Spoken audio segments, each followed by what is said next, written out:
Marcy est présent, est-ce que vous avez la ref? Il a gagné presque 80 kilos en tout.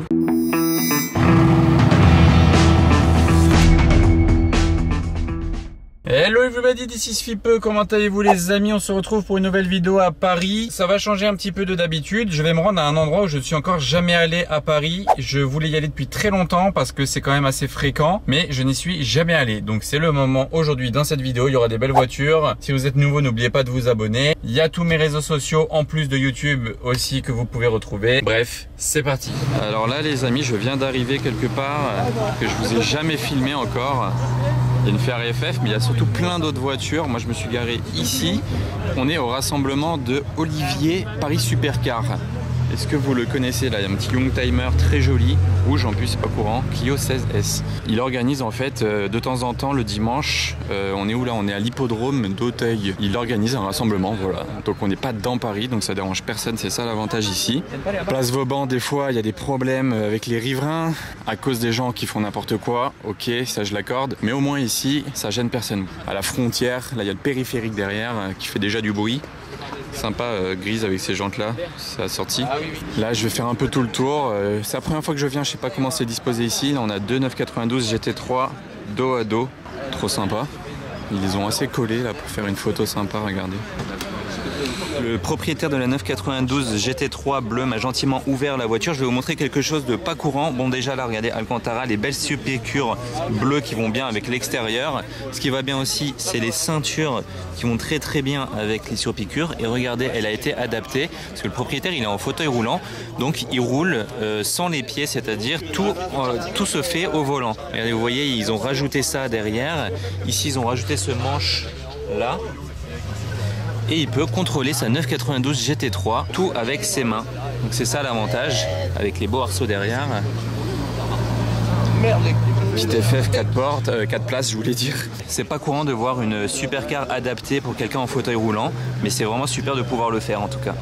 Ah et d'ailleurs il y a son Instagram sur sa fenêtre, si ça vous intéresse de le suivre, de voir un peu ses aventures avec sa GT3, son Instagram est écrit sur sa fenêtre, merci à lui.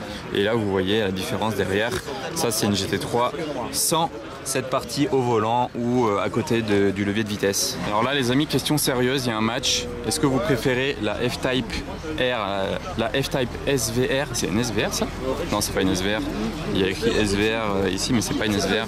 Est-ce que vous préférez une F-Type ou la R8 V10 qui est juste derrière? En V8 évidemment. La SVR normalement elle a un grand aileron, elle a pas. Bon il y a des petites parties qui changent, mais là en V8 en tout cas c'est déjà exceptionnel. Donc est-ce que vous préférez la F-Type ou la R8 V10 juste derrière, un classe R? Peut-être une des voitures les plus rares aujourd'hui, Mercedes classe R. Ça va et toi? Ouais, super. Grosse rareté là que tu nous as sorti. Exactement ouais. Magnifique, j'adore la couleur de l'intérieur. 350. Ok, très beau. B6. Mais très rare. Ouais. J'aime beaucoup. Merci. Bravo. Salut.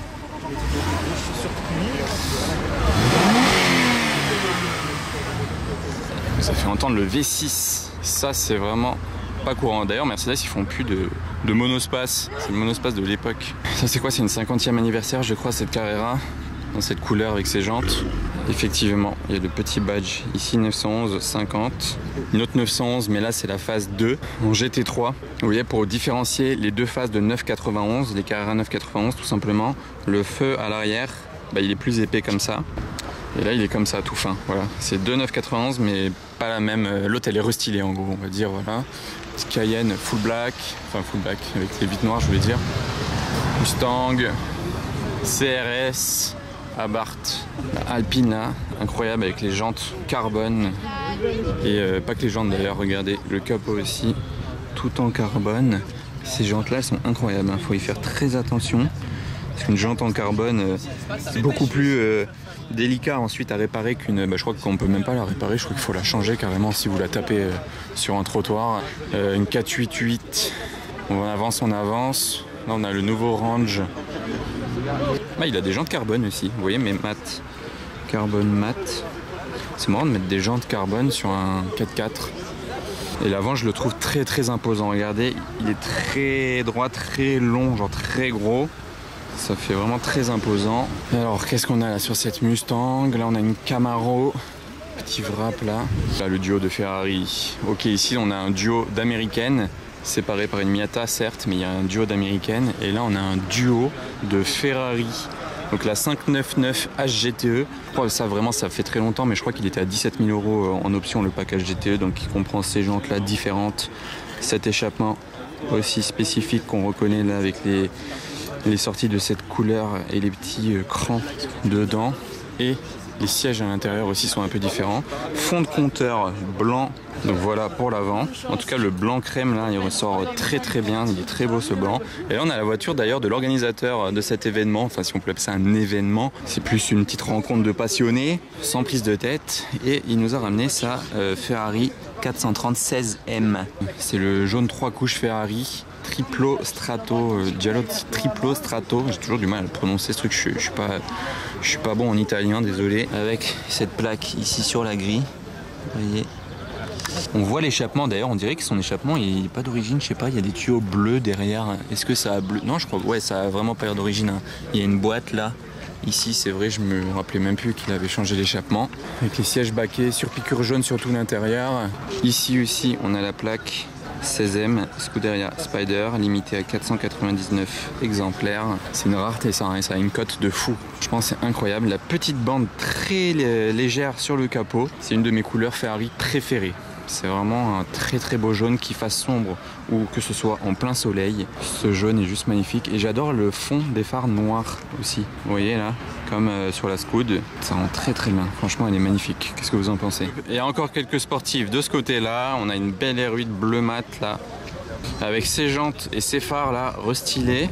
Elle ne vieillit pas, je trouve. Franchement, elle fait pas vieille, en plus dans cette couleur-là. Vous voyez, d'ailleurs, il a rajouté, donc au-delà d'avoir cet aileron d'origine là qui se lève ici même, il a rajouté un béquet carbone tout le long. Là, vous voyez, ce petit béquet carbone là. Ça fait double aileron du coup quand c'est ouvert, mais sinon, ça lui fait un petit look sympa. Alors ça, c'est une dinguerie. M5 V10. Ah ouais, c'est une dinguerie. Oh là là, échappement Eisenman en plus, vous voyez les peaux larges comme ça, feu un peu teinté, rabaissé, à la dinguerie. V10 hein, le moteur.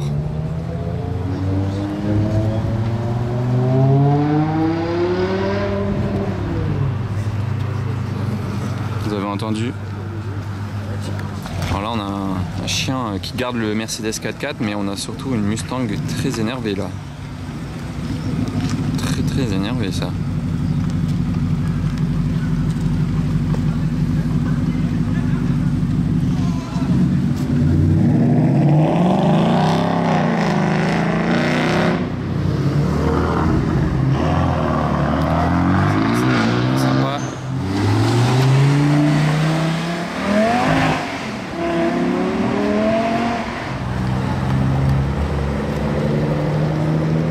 Après cette belle M2 bleue, on a deux autres voitures bleues qu'on voit d'Alpine.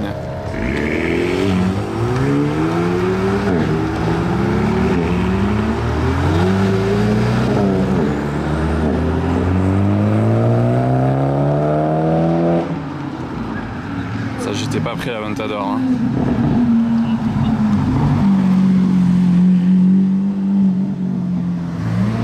Un arrivé tardif.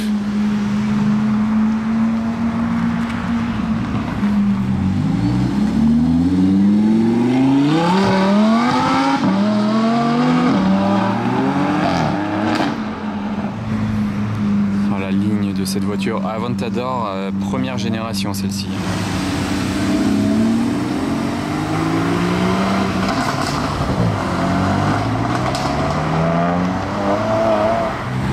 Juke Nismo.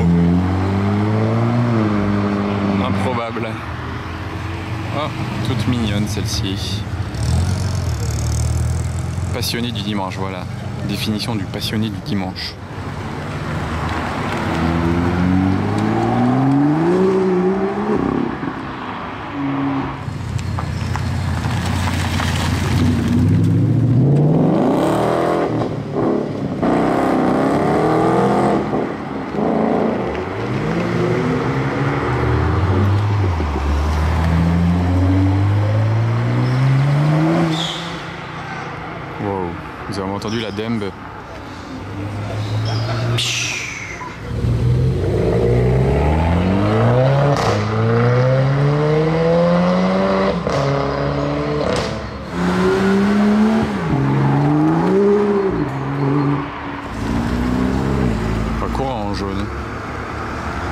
Jaune pâle. Vous voyez, rien à voir par exemple avec le jaune de la 430 16e ici. Voilà, vous voyez là le jaune, comment il est pas du tout pâle, ce jaune là. Le convoi là, très énervé.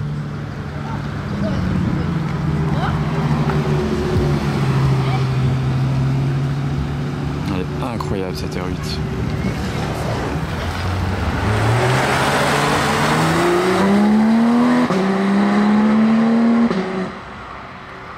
Une vraie voiture de course, hein. Le passage de vitesse là, le bang au passage de vitesse très rapide, vraiment comme une GT3 Cup.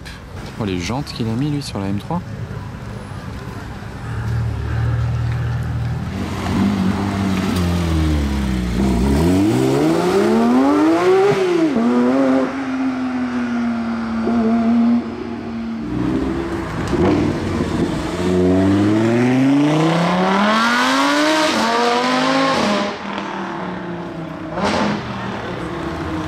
Waouh, qu'est-ce qu'elle était bruyante. C'était pas d'origine, je vous le garantis ça. Pas du tout. Ah ouais, là la R8 il avait une ligne d'échappement, le V10 il a hurlé tant qu'il pouvait. Et d'ailleurs pour la petite anecdote aussi, avant que j'arrive, j'ai loupé une voiture ici qui était venue un peu plus tôt et déjà repartie. C'est une 992 GT3 RS, donc les toute dernière avec le gros aileron. Elle était rouge, jante rouge, intérieur rouge, figurez-vous. Des petites sportives.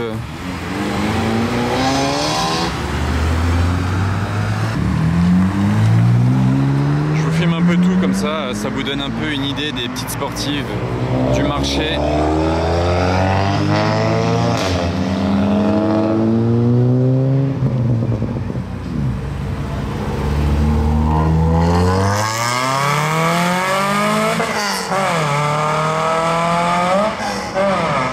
Bon alors lui il a donné là. Je profite d'un petit temps mort pour vous illustrer mes propos. Regardez si la mise au point marche.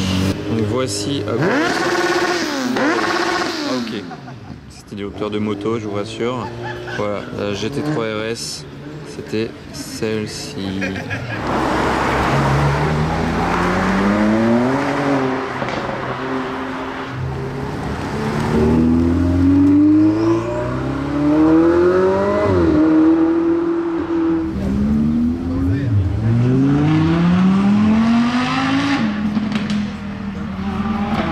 Sympa vu d'ici aussi, on se rend mieux compte du bruit de loin. On va regarder effectivement, c'est un échappement Capristo. Regarde de la place du coup, hein, vu qu'il est petit, le silencieux. Alors, regardez là-bas, on a la GT3 Touring et là on l'a en normal. Elles ont les mêmes configs je crois. Bon et au final la Touring ne s'est même pas arrêtée au rassemblement. Je pensais qu'il allait repasser mais non. Il s'est barré tout droit là-bas. Ah maintenant il revient, voilà. Et elle a bien les jantes noires aussi, donc on dirait vraiment la même config que la 992 GT3 que je viens de vous filmer partir, mais sans l'aileron du coup.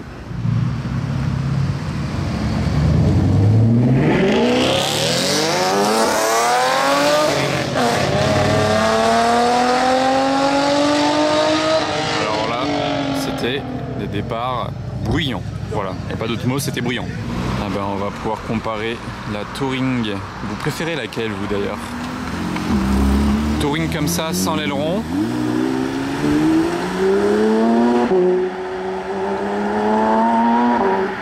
Ou avec... Ah, regardez, l'aileron d'ailleurs, il s'est levé en mode aéro, automatiquement. Vous préférez laquelle alors? En mode GT3 normal ou Touring?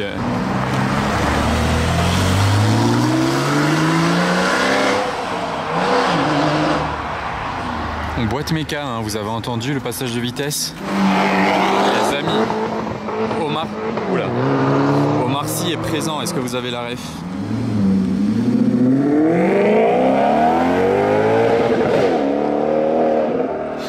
Oh, le rupteur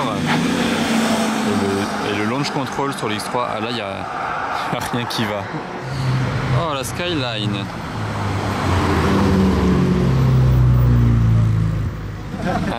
pauvre en auto-école là.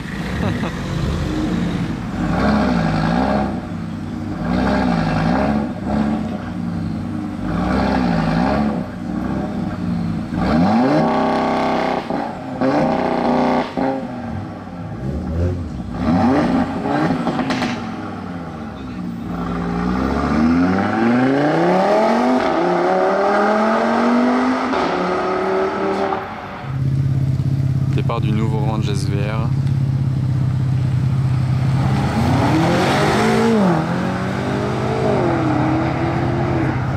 Ah, il voulait rien savoir, il est parti direct à fond.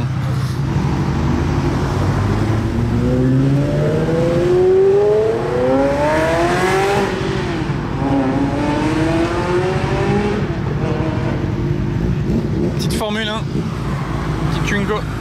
Et s'il y a des fans de moto,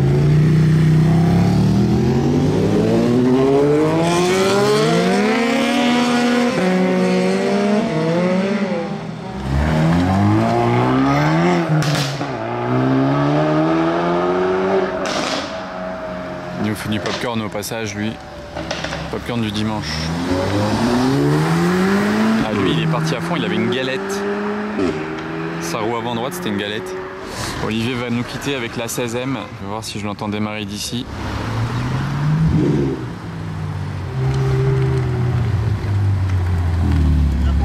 Ah ouais, vas-y, doucement.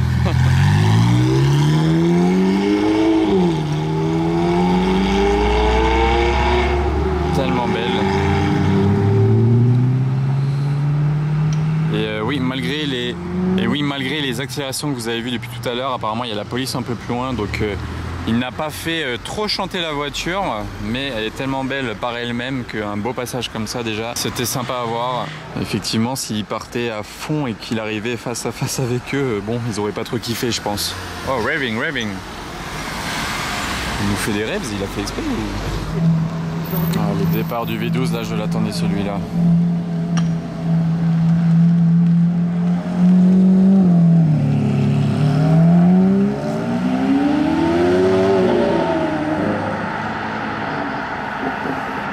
C'est tellement une voiture qui impose, la Ventador. Waouh, c'est très impressionnant. Bah, on a un convoi de M3 en mode choc des générations.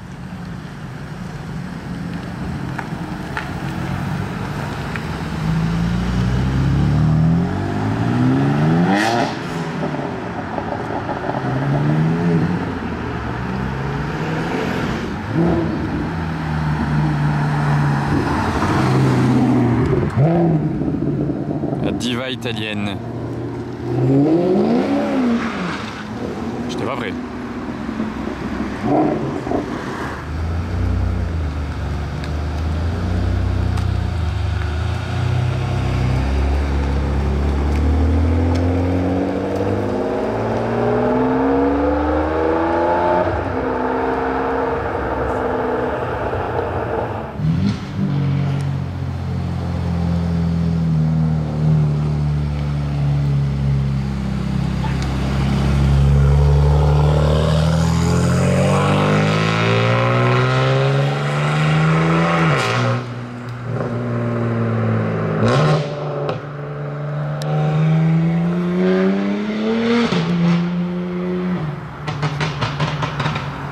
Ouais, j'ai jamais entendu la nouvelle M3 faire autant de bruit.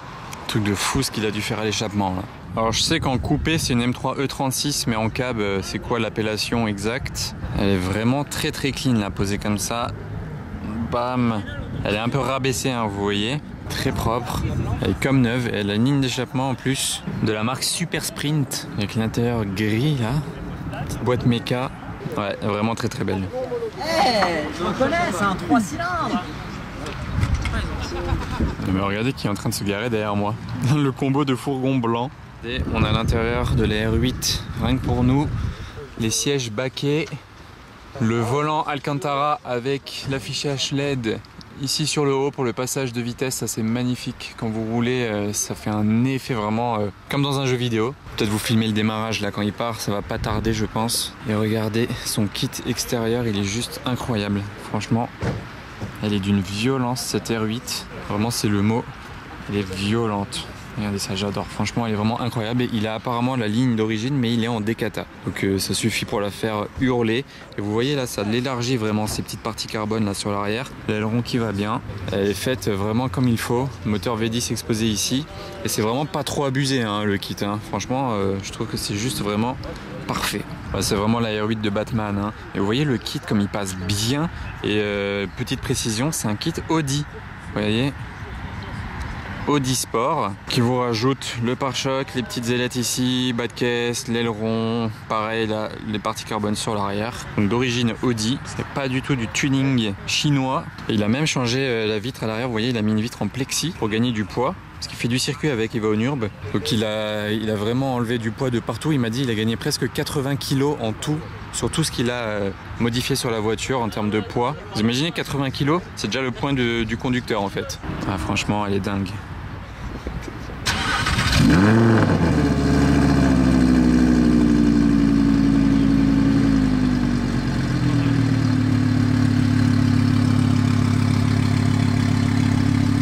Donc comme vous l'avez entendu, moteur diesel TDI.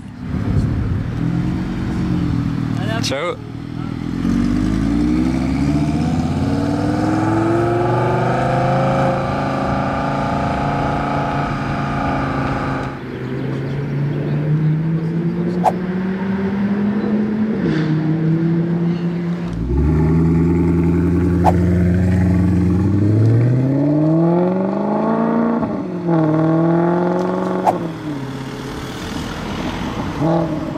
Une des plus belles sonorités du monde. Hein.